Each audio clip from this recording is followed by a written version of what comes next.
Hello, and welcome back to the Whole Journey Podcast. We are back with part 2 with Miss Ashley. As promised, we was going through those questions, and we stopped on a question about baggage, and that just helped everything unfold. Everything came out the bag at that point. But we're going to jump back into the questions because we can get to going. That 45 minutes going to roll by. Yeah. So this is a question for both of you all. And the question is, how do you balance dating with being a single parent? Okay. So this is something that I am actively working on, the balancing part, because as a single mom, I have like every other weekend. And so that has been a complaint from my suitors because yes, because you gotta think I'm a single mom. Business, we have event planning business. I'm constantly going back home to visit family. So my weekends and my availability for dates is very slim. So I'm not gonna say, maybe complaint is not the correct word, but and when I don't have my son, I just want to rest. And so just kind of like balancing the dating with that. But because I've been told that I'm too busy. I got told I was too busy, that I never have time for them. But then, yeah. I wonder why you're not taking advantage of the local play dates in your area. My local sitters, my family. Yes. I don't know. And that's that mom guilt because they get on your nerves. Huh? Yeah, it's the mom guilt. I know, right? Because it's like, okay, I be feeling bad, but not spend that balance of not spending enough time with my son. You with him every I know single. I was just about to say that. Day. Yeah. Help me, y'all. Help of me. the week. We will with Help play me. dates. Yeah. We'll put them on the calendar. I'm just gonna be a motivator. They can give you some play dates because I don't have anybody to play with your child. Yes. We can double date though. Yeah, or just like, and I'm not having nobody in the house around him, and we're not about to, so it's something that I'm working on, trying to balance dating and being a mom and balancing my time between him and them. Yeah. Yeah. Him and them. And see, your child is older, Ashley. Yeah, so he's 8. Mine is 8. what about you? So when I separated, my child was 13. Okay. And she's now 18. And for me, I don't have anybody over at my house, unless they're family. You don't get to come and spend a night, none of that stuff. My daughter, with the exception of more recently, just maybe if I'm having a conversation with somebody on the phone, she may know about it. She be all in my business. But as far as me, wanting to let you meet my kid and all that stuff, we don't have to do that. Now, at one point in time, we were doing the every other weekend with her biological father, and I would take advantage of maybe entertaining somebody on the weekend, but I'm kind of like her at times. I was just wanting to have some time to myself, sit on the couch and chill out. So now I just kind of make sure that I'm respectful of my kid. I don't do overnights or anything like that, even on the weekend, because even though she just turned 18, my child waking up and I'm out.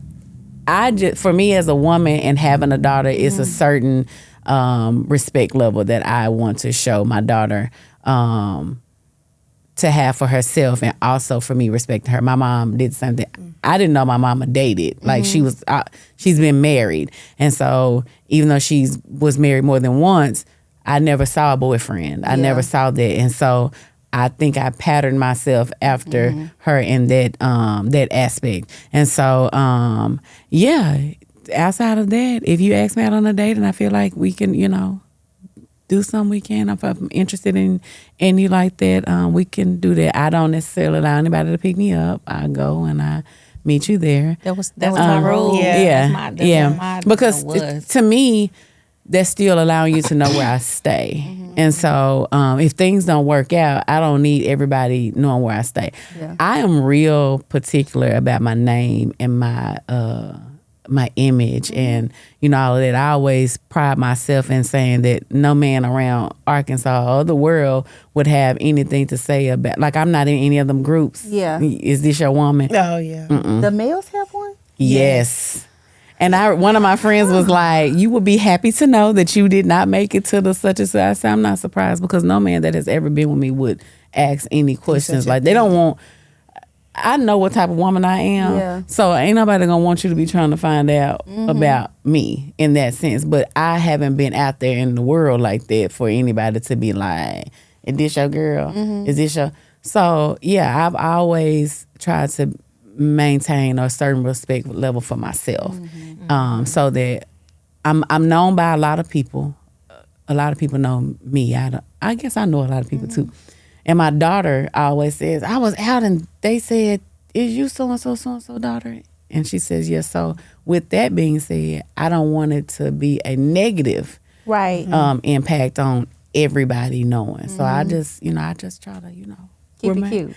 Yeah. Keep it cute. I keep it cute in the streets. Now, when my husband come along, he'll know. They gonna know. Yeah, baby. That's her man. No, She's talking about.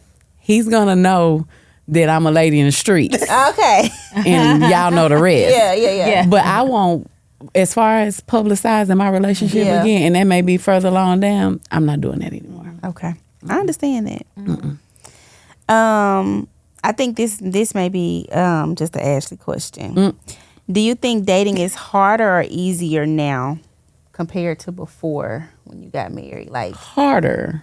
The dating pool has changed. Yeah, because I heard it has women pee in the pool. Well, I ain't gonna say that. I feel like I take it back, but I'm the one who said it had pee in the pool. Well, but I said, what pool are you swimming in? Exactly. Yeah, I would say that there can be pool in the pool that you're swimming in. It's just all, I feel like it's all in where you position yourself. However, I do feel like there's a certain age group that may accept a little bit more than, and I'm not even gonna say an older woman, because I'm 38. I think y'all are in y'all 30s as well. Some people are accepting some things that some of us are not accepting. Yes. And so I think when I hear and I know people. I know people make the statement that, men are intimidated. And I don't think that. I think that when it comes to a certain caliber of a woman that they see, they have to navigate things differently. The acceptance level for certain women is not the same as others. Yeah. But there are certain women that are accepting things that I could not fathom. When they had the little joke about $40, like, I can't even fill up my truck with $40. Right. Like, so I think when you're navigating between those things, like what society is accepting now versus because if you've experienced things in life and then coming out of a marriage, you're not going to digress to some of the nuances of the world now. Yeah. I'm going to add to that, or I'm going to stay right here in what it is and I'm not going to require a man to do anything for me that I wouldn't do for myself. Right. And so I think with accepting, like, the joke is the bundles, the crab legs and the $40 and some other recreational things that you may or might not do. I think that's what makes it so hard. And then it's like, well, if you ain't never really dated, like, how am I supposed to navigate this? I'm not going to approach a man. I may show interest, but after that, what do I do then? Yeah. Am I going to be too forceful? Is he gonna ghost me if I'm sending him a message in his inbox? Like, how long am I supposed? Like, it's just too much. Too many rules. Too many rules. Like, fellas, help us out with that. Now, I do hear men say that men like to be approached as well, and not in a sense of being. I hear that they like to be pursued too. Well, I think women get so caught up in the I ain't chasing no man and dip. Say it again. What you said? I ain't chasing no man and dip.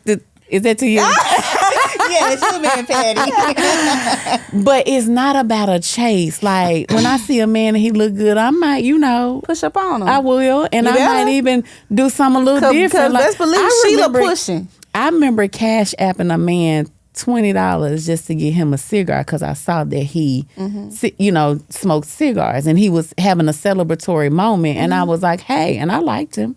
And so that's what I did. And so to me, that was a small gesture because it's like to me sending a drink to a person. But I don't feel like it takes me out of being a woman that wants to be pursued because I did a nice gesture for a man. I think women get it all mixed up to where I'm not doing that for, well, why not? Yeah. You do it for people who don't deserve it. So why not, if you see something that you like, let them know you like it. Now, you may not get anything out of that small investment, but it could blossom into something else. Right. So, yeah. That's my thoughts. Yeah. Friend, we're going to work on it, okay? Yeah, but you, hold on, you had said something about accepting certain things. And someone that I was dating, entertaining, whatever, we were talking about like expectations and stuff like that. And he made the comment was like, well, what's 50% to you, maybe 100% to somebody else. And so just like what I'm accepting, somebody else be like, they are grateful to receive that. And I'm like, that's the bare minimum for me. And so that's something. I think that's another societal thing. Those conversations too. That's another societal thing because it's like some of the things that I be seeing women accept and go through. I be Rosa Parks and the I think it's tied to like age sometimes and access. I don't even think it got age for the person. You know how they saw other people around them date. I don't even think it's that either. I think it can It's be starting to be Desperation. desperate. There it is. It's starting to be desperation. Well, do you think that, or is it what you're being taught? Because here's the thing: if you are, and this is why I always make the statement that even though I went through my divorce, my aunt, I have an aunt. She's my favoriteest person in the world outside of my mother and my child. Outside of my mother and my child, she's been married 42 years, and when I got divorced, it was not. It probably was, maybe 6 to 7 months later, and she was like, "Girl, when you gonna get your husband? You need your husband."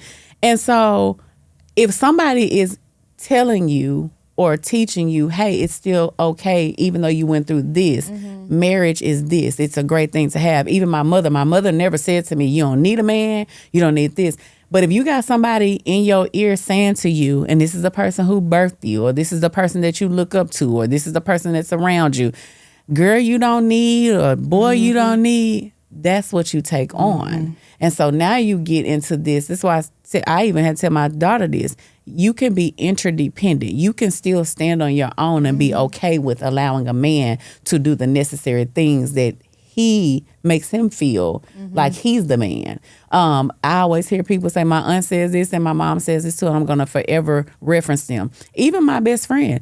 Some of them, they have been married and some of them are. They've never uttered the words that you don't need this. And so even when you get to a point of being in life and you're like, okay, I want to try to maybe do things differently, you still can be independent in your relationship and still be able to rely on a man. My mother would say, men think that you need to make a man think that he is in control, even when and a lot of men will say that. They need to feel we needed. We know we ain't really in control, but it's just all in how she makes him feel. And so ain't nobody ever told, and I did say ain't nobody ever told me you don't need a man. Yeah. I think that's where the ball has been dropped, is because everybody is out here pushing a narrative that you don't need, you don't need. I need and I want. Yeah. Yeah, because there's some things that my friends can't do for me. Right. Yeah. And so I think we get I got my girls and I got my this. And it's some things. I want my man. I want my man, I want to call my man. Yeah. Yes. And so, that's where for me, you have to definitely surround yourself with, if you're not the person that is being the change, you will change with the other people. Yeah. And so if everybody else is going this way and it's a negative way, if you can't do something to either move where you are, you'll find yourself sway into that. Yeah. They say birds of a feather flock together. And sometimes there's somebody that's going to veer out, like, what is it, the black sheep? The black sheep may go a different way. But sometimes if you're not able to do the necessary things to stand and maybe find you a different support group, you'll find yourself being those same people. Friend, I'm glad you got a great support group. I have a wonderful, my God, I think No, I we was knocked that head referencing more so the behaviors that women deal with in relationships. So if you've always seen men who are unruly, they angry all the time, you deal with that because you feel like, oh, that's normal. Or if a dude hits you and that's what you've always seen, you feel, oh, girl, we just got into it last night. You know, that's normal for you. Or the cheating. He you know how men are. But those kind of things. I still think, though, it goes back to the woman that you saw dealing with that. Exactly. If you saw your mother being abused and she stayed there and she loved that man through all of those things, then when it happens to you, you like, oh, my mama stayed in that. So this is the way I have saw a person be loved. So this is what I say. And then when somebody comes along and ain't doing that, you don't even know how to accept that one because he ain't. I know a guy who said I wasn't kicking her tail and she was like, you don't love me. And that was a sad thing to hear. So when you get a guy who not toxic, you don't. I'm just okay. So that was something we was gonna talk about earlier with last episode with the baggage. Yeah. And how do you handle when you're used to being the one that had it all together and used to being with people who need help, have the baggage, and then you get with somebody who holds the mirror up to you and saying, okay, now this is what's wrong with you. Like you're used to calling it out on everybody else, but now somebody's calling it out on you. Are you receptive to that? That was not my response. Yes. Are you really though? Or do you feel like it's an attack? Because I feel like if a man is willing to hold the mirror up to you and tell you about yourself, they care. Because they could be out here with the next and not giving a dang about you and going on with somebody else who has it together. So are you receptive or are you rejecting it? Okay, girl. Should I move on to the next question? I can't even talk to you. But I think because I'm sitting up here like this. I think it's important to like build awareness though, because that initial shock of you see me, like that may take some time to really process. But when you go back and self-reflect, be introspective, take it away from them. Like, don't spotlight them. You trying to tell me this and you got like when you get away from that, you can be receptive and say, okay, what patterns of behavior have I made myself like what am I doing here that no one else has acknowledged, but this person is calling it out. Right. I think the way it's called out too matters a whole lot because sometimes maybe 100% of the time, our defensive comes because we feel criticized. If a person was just lodging a complaint, hey, I noticed that when I do this thing, you do this, then maybe we're more open to receiving it because it doesn't feel like it's got claws in it. But when it comes out, in a way that we feel attacked or like, gosh, this person is giving me a read and I didn't ask for this, then we become defensive. So we may have to use our assertive communication skills and say, although you make a valid point, I do feel like the delivery is kind of harsh. Delivery or timing, because it's like it could be like in the midst of something, so important. And then you say this. I'm like, well, you've been feeling that way, and now you decide to say it, or like if we're having or if I'm calling things out about them, then they take that time to like, well, since we bringing up stuff, let me tell you how I feel about you. That's always the wrong time. That's always the wrong time. People have to be invited into that. Do you feel like sometimes we miss the opportunities of when somebody was trying to tell us something because we were so oblivious to and so caught up in our own selves that a person was trying to tell you something and now I'm telling it out of anger because I've been trying to tell you for the longest. that this is what's going on. And so now it comes out in anger. Sometimes we have to do some self-reflecting on that too, to see if that's why I asked, like, are you receptive to it? Or is it a situation of like, shoes, if I don't tell her now, or if I don't tell him now, then I'm not going to ever get it in there. Yeah, and with men, they're a little bit more different in how you have to deliver it to them. Because it comes out typically in a more abrupt, more harsh, brutal way. Yeah. Mm-hmm. But I think one thing we don't do very well is learn how to have communication around conflict areas anyway, because we spend so much time trying to avoid the fight because we haven't seen fights done in healthy ways. Right. So it's scary. Like, oh my gosh, we're here. This might be the end of it. But if we did a better job of having check-ins where we can be honest with each other about what's happening, and we both know when we come to the table, we might be talking about some things that are hard and heavy, then we already know to be open to receiving, and we can do our work of if we need to meditate beforehand, if if we need to do some deep breathing, if we need to do some count, like whatever we need to do to self-regulate, so we know this is happening. I may hear some things that are hard for me, but it's being done from a place of love and mutual respect. Yes. And we don't have to question that. Yeah. I try to always keep in mind, we had a boss, and she used to talk about like the 80-20 rule, like when you coaching somebody. And so I try to keep that in mind, and you always want to, and you may have a laundry list of things that you need to address, but you may not be able to address it all in that moment, because you need to deliver it in a way where you giving 80% good, 20% negative.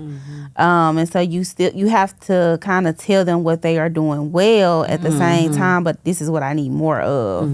Yeah. And men are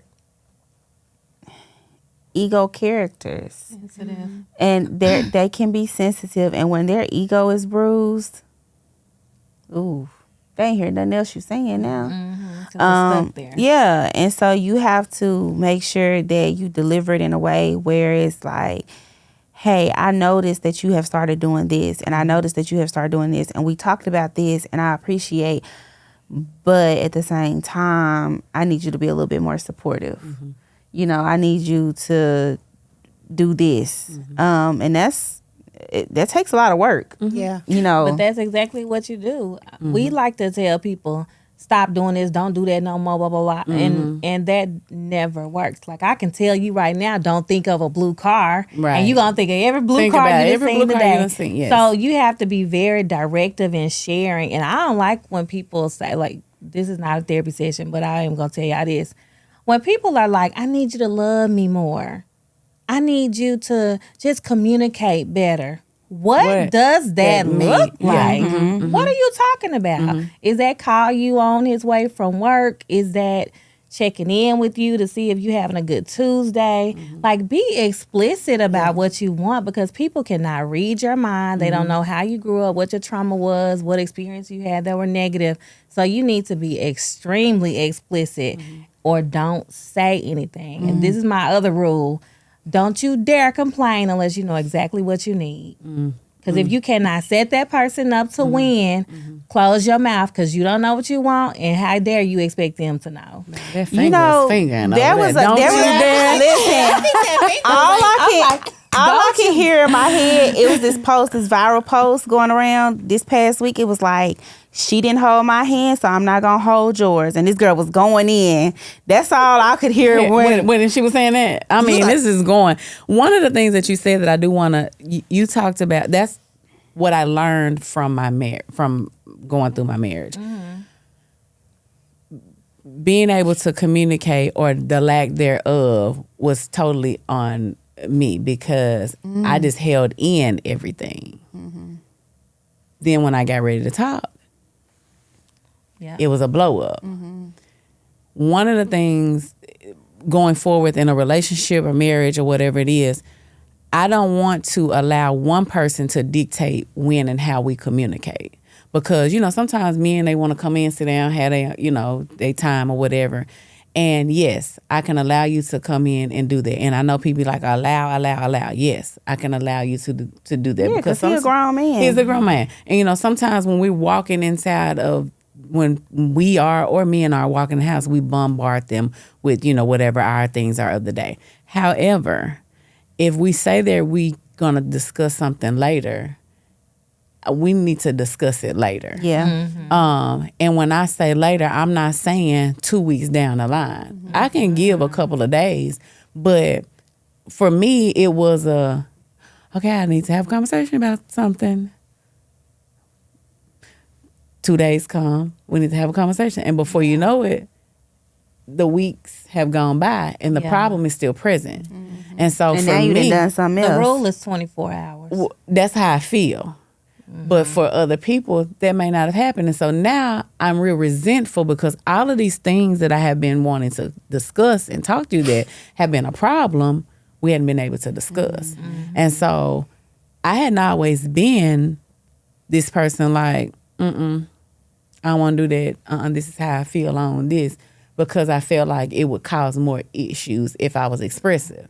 But I learned that it would cause more issues because I was not. Yeah. Because now I'm blowing up, because when I've been trying to tell you what's been my problem, you were so caught up in whatever it is that you were doing or not wanting to do that you forgot that I needed to still have a conversation. And so I would advise anyone, yes, right now, this second, this minute may not be the right time because of whatever's going on in your mind, but at some point in time, the next day or even sometime in that day, have that conversation. And sometimes I know people like, well, I don't want to force nobody to do nothing. Well, hey, we force our kids to sit and listen to whatever it is. But if you feel like you got to force somebody to do anything, you got a whole nother problem in itself. But for me, I definitely was, I allowed the quietness to go on a little too long to where I was becoming more angry about that part. So my communication skills have grown a whole lot. Like if you don't want to talk about it, we better talk about it at some difficult. point. We talk about this all the time. It's difficult when that spotlight on you, when you like, and he did this, and he did this, and he did this. And see, we're shower girlies. Like God talks to us in the shower. And you get up, you invigorated, you having a good day, you think you're gonna take a shower, and God be like, you was wrong. You being a bad wife. You be like, no, wait a minute. Did you see? couldn't have seen what he done. What he did. Exactly. Was just taking a nap, Lord. Like, Exactly. you couldn't have seen, but it's hard when the spotlight on you. It's like you didn't handle that correctly. You didn't communicate correctly. You bombarded him. That ain't never fun. And one of the things that I pride myself in is outside of my romantic relationships, I've had males to say, you're a good listener. You're this, you're that. And so for me, I'd like to have those same things in my relationship, my romantic relationship. But one of those things where I can easily have a communicative conversation with somebody that's not with me. It's me being expressive to them. So what I need to do is let that person know, hey, I like to communicate. I like to have conversation about stuff. It doesn't have to happen then, but if there's some type of issue, question, concern that you have, let's talk about it. Yeah. And I want to talk about it. And I don't want to wait until 2 months down the line for us to have the conversation. Does that look like setting that expectation up front? Yes. When you're getting to know each other and, and they're figuring out, it's like, okay, like this is how I am when it comes to conflict and communication. And this is, what else? Yeah, I even do it in the workplace. Like here recently, just being in a training, I told the young lady, hey, this is the type of person that I am. I like this type of delivery. You don't have to sugarcoat it for me. I'm not easily offended. Don't write anything on that paperwork that you have not discussed with me. Give me an opportunity to, fix X, Y, and Z.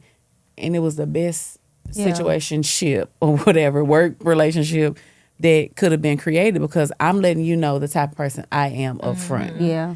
And I want you to respect me and I'm going to respect you. So that's kind of how it was. Yeah. And I'd like to do that same thing so this is how I am. Like, tell me about yourself. Like, I feel like people, I go online and actually look up questions to ask on first dates so that I can be prepared to ask some of the questions that you never think to ask about. And then you get home and be like, dang, I should have asked that. Yeah. One of the biggest things is you said something about knowing how they grew up.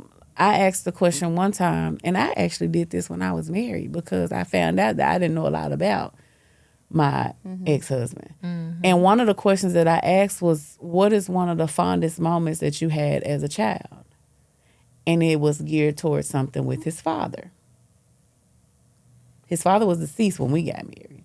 But it was just certain things I was like, okay. And so when he said that, I'm like, So now I'm like, well, let me ask some of these questions when I'm going on these dates, because if I'm having a conversation with you about my mama and you don't even like your mama, we might not even be, how you don't like your mama, you don't have a relationship with your mama, the way she treated you makes you treat women this type of way. It could be a great thing, but it could be a bad thing as well. And so we don't have a lot of conversations up front, and then now you 3 weeks into a thing. This is why I always tell people too, we got to stop leading with our bodies. We be having intercourse way too soon. And then now you done swap spirits and spit and everything else.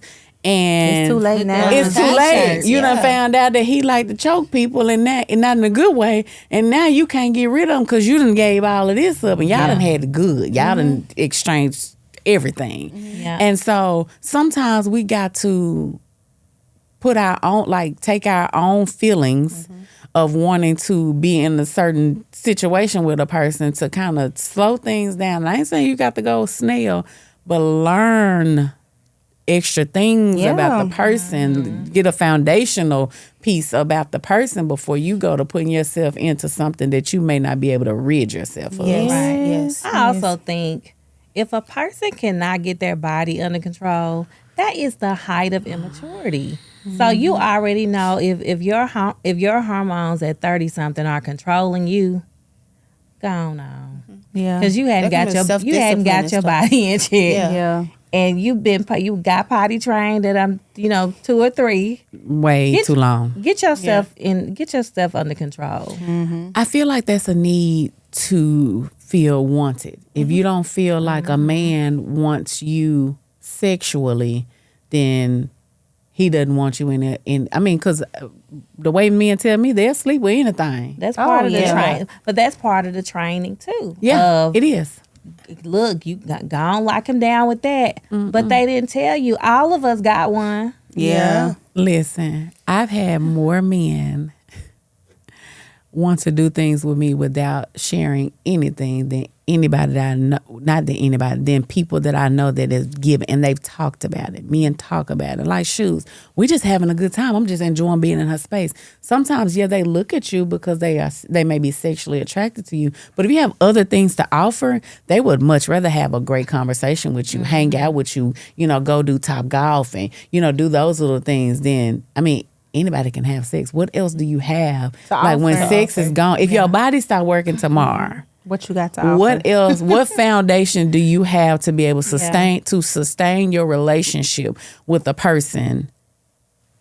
My husband always say that's how broke folks have fun. Sex. Hell, girl, He ain't taking you nowhere.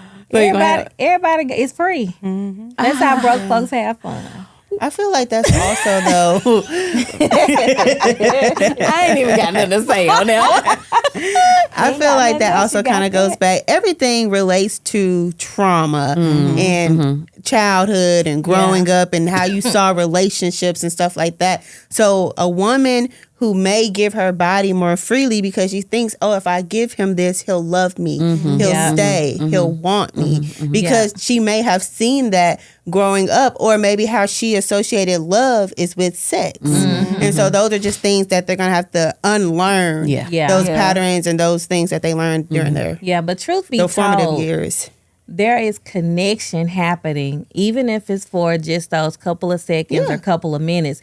There is real connection happening. And I can see if your body is dysregulated, this is the one way you can connect and settle and get this happy feeling, and it's stabilizing. But it's only stabilizing for so long. Right. It's no different than having any other unhealthy coping skills because it creates, although it works momentarily, it creates more problems on top of the one you already have. God forbid if it's good, baby. And honey, he was just in it for a little while. He was there for, what is it? I'm here for a Good time. not a long time. And honey, this how people get their windows and stuff busted out.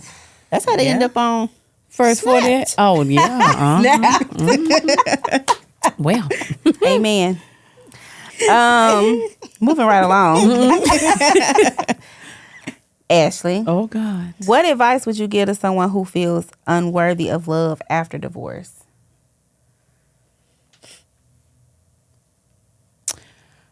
I think that all has to do with the healing process and going through and doing the work on yourself to really find out what your core really needs. For me, what I did, I went to a divorce counselor. And in that divorce counseling, it had nothing to do with my ex-husband. It was all about me. It was a book that I had. I can't remember the book, but the counselor is here. But it took us through different stages. Grief. People don't realize that divorce is a form of grief. And so for me... and it's so hard to grieve a person who's still alive. Yeah, it is. It is. And one of the things that I had to do was, because I used to ask questions. I even asked him, like, what was it? What did I do so that whatever I did, I don't do it in the next one? He said, I did nothing. And it took me speaking to another young man for me to understand that, because I was just like, that don't make sense. Yeah. That we were in this space and then this happened. And I'm really proud of myself because I wouldn't have never thought that I was going to be able to talk about this openly like this. But it's another story. But he said that sometimes us as men can just wake up and the one or two things that were going on with us made us not want to necessarily do a thing over here. And if you don't have things or people to be able to go to and have different conversations with, it will cause you to make different choices that you probably should or should not have made. And so for me, I went through that divorce counseling, and then after that, I had other conversations with people. But then I just started to focus on what made me happy. And I realized that it wasn't the man that made me happy. It was just me being with the man and experiencing certain things with it. So my self-love, I've always been a confident woman, but I do have some insecurities in certain areas. And so I had to work on those insecurities. And then as I began on the healing journey, I just realized that the insecurities and the imperfections that I faced with that, it wasn't time for us. So it didn't make me, it was, although I felt like I wasn't worthy, like I even asked the man, like, do you think I'm a wife? You know, I'm wife material? And he was like, have you been a wife? And I was like, yeah, but that don't mean I'm wife material. He was like, yes. He was like, I don't want to give you these long drawn out descriptions of a thing. He was like, but just because this didn't happen, it didn't take away from the person that you really are. Yeah. And so I had to make sure that I loved my own self outside of somebody else loving me, because you can add to my love. Yeah. I gotta love me first. Yeah. So. And that goes with, I think, putting that on someone else. Yeah. That responsibility on someone else, that it should be your responsibility. Yes, absolutely. Yeah. I love that idea of that person just wakes up. Yeah. Like they gain awareness, and I like that. Probably sucked at the time. Ooh. But just the clarity, because I think it highlights that we sometimes make moves from an unclear place. Absolutely. Oh, yeah. Oh, yeah. And lots of people hurt because of it. Absolutely. We've kind of talked about balancing being a parent and having a romantic life. Have either of you ever dated someone who didn't have kids? And what did that look like? So I have dated both men with kids and men without. Oftentimes the men without kids they ready to play stepdaddy. Like they are ready like to come in. They don't mind that you have children. They're like, I had one guy who was like, well, I have my son this weekend. He's like, well, we can all go somewhere. We can go to the trampoline park. We can go, just trying to make that time come in on that time. But I feel like I would prefer to date a person that already has children. Because that dynamic is a lot easier to explain, especially when you have another party. With my son being his young age, there's going to be I need someone who understands that, hey, me and his dad are going to have to communicate a lot. This is not someone you need to feel threatened by, but this is someone that is going to be in our lives. And so oftentimes I do feel like when I've dated men who don't have children, it's kind of a little hard. It was hard for them to grasp that we don't hate each other and that we were actually cool. So it's easier. It's easier for me to navigate that with someone who already has children because they know what it looks like. Yeah, I can understand that. What's already understood doesn't have to be explained. And I don't have to teach that, and I don't have to work through that insecurity of, well, why he got to come to every game, or why he this, or why he that. That's his daddy. Well, for me, my ex, he didn't have children. When I met him, my daughter was 3. And he had nieces and nephews. And so it was no problem. I've dated one other guy. I mean, every guy that I think that I was in a relationship with that didn't have children, either at that time I didn't have a child or they had nieces and nephews. And so they knew how to navigate with children. So I never had any particular issues with that. And with me having one child, and meeting somebody who doesn't have children is not as bad. And I don't want to say bad, but they don't look at it as being such a big thing. And I always said that now I can still have children, and if I get with somebody and he want a kid, he needs to know that that's going to be his baby, but I'm open to having another kid. Yeah. With contracts. Yeah. That's another story. Are you open to have another kid? Yeah, I'm willing. Me and my sister are 18 years apart, so I just, should throw that out there. Well, I know somebody who just had a baby, and her child too, and her kid's about to be out of school. But I'm open to it. If sometimes men want to just have that thing with you, even if it's somebody who has children. But I just need him to understand that I'm not gonna be looking around on car seats. And if he want that baby, that's gonna be his baby. I'm gonna be a surrogate. We joke all the time. Like when we go to restaurants and stuff, like my daughter is so much better with her daddy. And so we go in restaurants, I'm like, it's single parent time. Like she's sitting on the table, on the side of the table with him. He's administering the food. Daddy, I need my drink. Can you color in the color? Like, and that happens a lot with the girls. Go. And I will say my ex-husband, and she has a relationship with her biological father, but my ex-husband was really great with my kid. One of my prayer. Now I've made sure that my prayer is different this time because I only prayed for somebody to be great with my child. That was all. If he be good with my child, he the one. And so he was great with your child, baby. But trash with you. No, that's not what I'm saying. He was not a bad guy. He was not. I hear that so much. That was all that I mean, at 3, you want to make sure, because I had been in a relationship with the guy, and my child didn't like him, and my folks didn't like him. And at 3, this was it. But I remember I met him. I think after 3 months, I had met his mama. I think about maybe after 7 months, he was telling his homeboy that, I think she the one. We hadn't had any intercourse with each other, but he was just so great with my kid. I remember our first family vacation during dating. We went to the Memphis Zoo, and honey, the pictures that I have, they was having him a great little time. That was my prayer. And he did that. But yeah, I just want to make sure that now going into a thing that I pray for things that are more geared towards me. We think about our kids all the time. We don't necessarily, even people stay in marriages a lot of times just for their children. So I just want to make sure that, I don't know what Sierra prayed. And I ain't got to mimic her prayer because Russell is her man. Yeah. But whatever the prayer is, the prayer that I have been praying for me are specific to things that I need for me. Yeah. Yeah. Outside of Yeah. Ashley being a mom. Yeah. Yeah, And my baby is 18.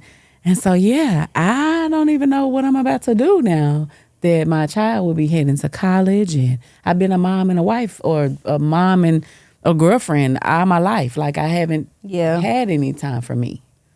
I had her at 20. And so, yeah. You ready to live. You ready to kick it. I don't know. I'm scared. Yeah. That uncertainty. I'm a little nervous. Yeah. Yeah. Like, I have told her that I want her, people like, you don't miss her. I don't want to hinder her from doing anything in life because I want her to be here with me. That's selfish. Yeah. I want her to experience life to the fullest. But yeah, I'm nervous about what Life gonna look like. an empty nest finna be like. Yeah. I think that dating it, and like my son is young, he's 8, and so it's like he doesn't need a dad. He has a dad. But I do want someone who's gonna come in and just add on top of that love that he already gets from both of his parents. And I do want someone who wants to be involved and know that I am a package deal. And so it's like, you can't get me without him. And I just don't know what that looks like. I think a lot of men are okay with that. You just got to make sure that you are specific in setting the boundaries with your child's father, because a lot of times they can be people who cause issues in your relationship. Sometimes it creates insecurities with them. If they're people who are not doing what they're supposed to be doing as a father. And so you got to make sure that even if it's your husband, you don't allow your child's father to dictate and control what goes on in your house. Yeah, that was one of the things that this man take care of, and I'm not finna cause no issues and because this is somebody who has taken on us. He is taking care of, he's providing things that is needed. And sometimes, heck, they would be doing their thing and I would be at work. So, it was more of he's doing all of these things. You have to make sure that somebody else ain't telling you, well, he can't do this and he can't do that. Like, yeah, you can't. He been not do it. Yeah, you can't. And it happens a whole lot. And This our house. That's where the discord. This my family now. This man house. Yeah. You don't tell him what to do in his That's where house. the discord comes in. And same thing with mothers. You can't allow another woman to control your house, and especially if you want this woman. I would love to make sure that my daughter is in a place where she is receiving, just like you said.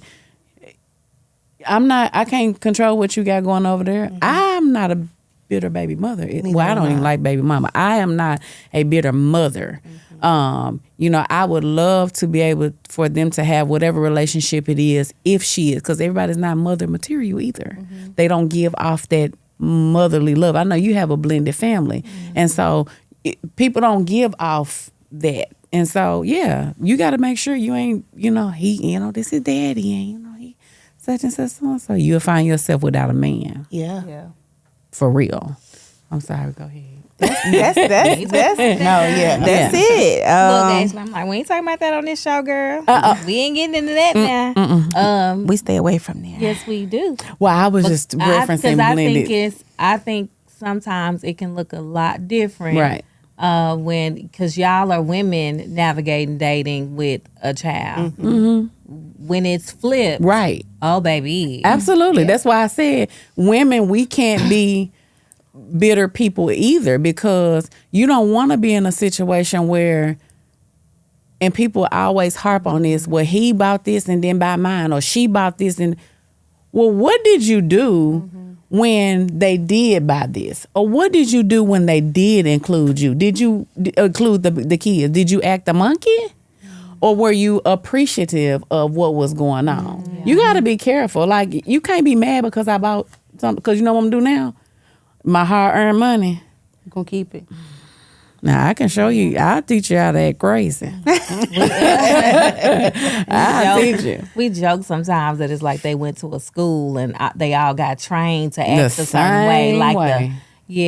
So, yeah. But like we talked about, there are bitter men too. Oh, absolutely. Like, there's some bitter baby daddies or baby fathers, Right. That are bitter. I just as well. don't like the baby daddy I'm not a word, baby baby mama. mama. I'm sorry. I'm my Yeah. child's mother. Exactly. He is my son's father. Absolutely. Amen. This has been fun, guys. Yes, I've It enjoyed sounds like this. it's ending at just the right time. Because my tongue over here is all Don't let it tore slip. up. Chewed up, huh? Don't you dare. I'm just smiling. We just You thanking pretty God. too, girl. Thank Show them you. pretty too. We Yeah. thanking God for the progress, Hallelujah. and the deliverance, Yes. and that He has brought us a mighty long way. Mighty That's long right. way. And thank Amen. God all relationships are amicable today. Absolutely. Yes. Absolutely. Amen. Now, y'all Yeah. said y'all Thank don't him for have the any journey. male viewers on here. We do. We do. Y'all do. We do. We need to get a then. male So they know guest. we single then, huh? Yeah, they know. They And know. mingling. You ain't mingling though. And so, as always, I'm of the thought that until a ring on it. I need to be mingling. Oh, we Because gotta that do a can part flip. 3. That can flip. Until a ring on it. That can flip. You got to be careful with saying that. How you flipping Because it? if it flip out to where he say until like we get a ring on it, I'm single, then we gonna be mad. Oh, I won't. All right. wait. Okay, won't so be. we may have to, like you said, we may have to bring won't be. Ashley back later in the season to continue this conversation because We will. Because yeah. I believe in those hard lines and organizing dating and structuring dating. So we know what the expectations are. Because if we stay in like this continuous blurb into perpetuity, what we doing? I understand everything you're saying, counselor woman. However, we put out these expectations for us, but we forget sometimes that same level of thought process that we have, men can have that same thing too.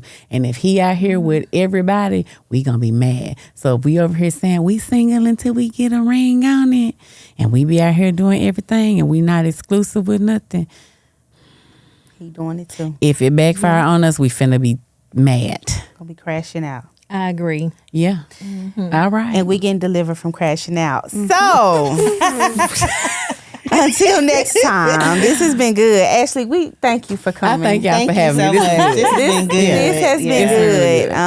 I knew I did. what I was you scared. was yeah, I knew. Well, I appreciate y'all for having me, for real. And we appreciate y'all for watching. And maybe we'll, get some new viewers. Some of your people will come and they can add some perspective to some things that Absolutely. we haven't thought about. And if you have any questions, you have a question for Ashley, send it to us. We'll give it to her because the dialogue just needs to continue as we are Absolutely. all going on these different journeys that we're on. Because I think we find some congruency between Absolutely. journeys, And so, this has been good. Thank you, Ashley. Thank you. Yes, Thank you, guys. And viewers, until next time, I am Breonna. I'm Meketia. And I'm Tanisha. And this is the Whole Journey Podcast.